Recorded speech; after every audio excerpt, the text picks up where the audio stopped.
What's up YouTube? Today I'm going to work on installing these RX8 pedals. I found them locally from a junk car. Someone on Facebook had them. Got them for a great price, so figured it'd make a good accessory to the Miata. So the easiest thing to do is to start with the, I would say, brake and clutch pedal. And what I did was soak the pedals in hot water, and then I will put some dish soap. See, I think they should just come right off, so. Yeah, there we go.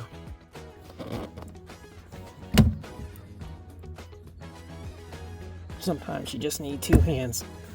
There we go. So now the pedals are off.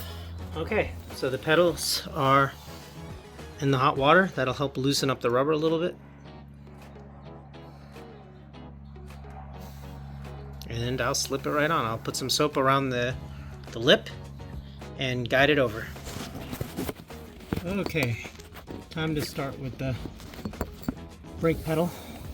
See if it works.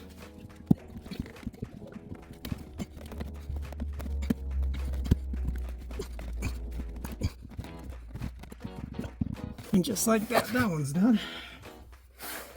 Now this one. Hopefully it goes on just as easy. Okay, and the clutch is on. The top part of the rubber did rip a little bit. Hopefully it stays on. I mean, it looks pretty. Now that the brake and clutch pedal have been installed, the next step is going to be to remove the riv nuts from this RX8 dead pedal. So I'm going to drill them out now.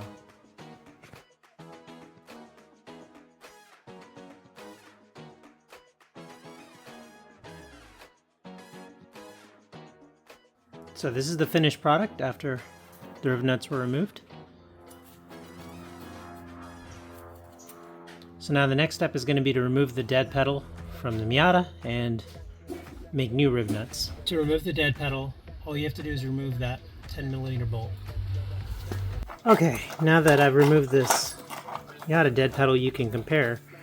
You can see that they're a little different in size. So what I'm going to do is I'm going to fit this over the best I can, and I'm going to pre-make holes or marking. Okay, so now that the holes are drilled out, the next step is going to be to put the rivets on. So I didn't find much info on some of the YouTube videos that I've been watching. So I just wanted to let you guys know I bought this hand riveter from Harbor Freight. The rivet size that I'm using is 5/32. So I'm not sure how well it's going to work, but I did, after making the holes, do a test fit, and it does appear to fit in the hole, so I think like that. Okay, all the rivets you can see are in place.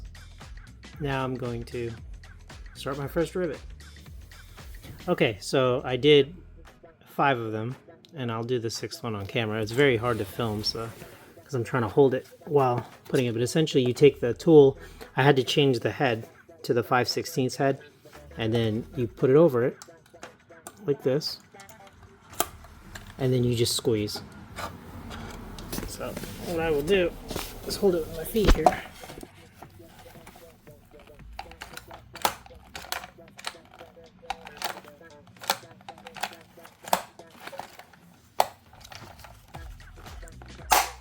And there you go. That's the rivet. So now it's time to put the pedal back together and then work on the next piece. Okay, so the dead pedal has been installed. The next step is going to be the gas pedal. I did buy some, I think called Forstner drill bits. And what they're going to allow me to do is countersink the hole with the gas pedal.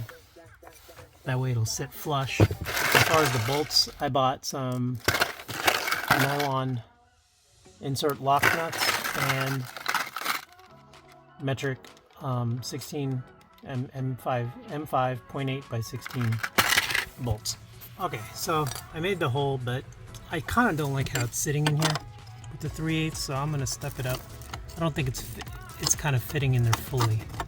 So I'm gonna try the 1/2 inch and see if it's any better. And don't do what I just did, which was pretty much drill a hole right through the gas pedal. As you can see, put a little too much pressure. I think I can still make it work though, because it is sitting a little flush now, and hopefully the nut and the bolt should hold it together, but we'll find out. And that is the final product. I did the best I could with this one. I don't know if it'll show up on the camera, but I ended up using 2 washers, and hopefully that holds it. Okay, so that is a wrap, and hopefully this video was helpful to any of you. Thank you for watching, and have a good day.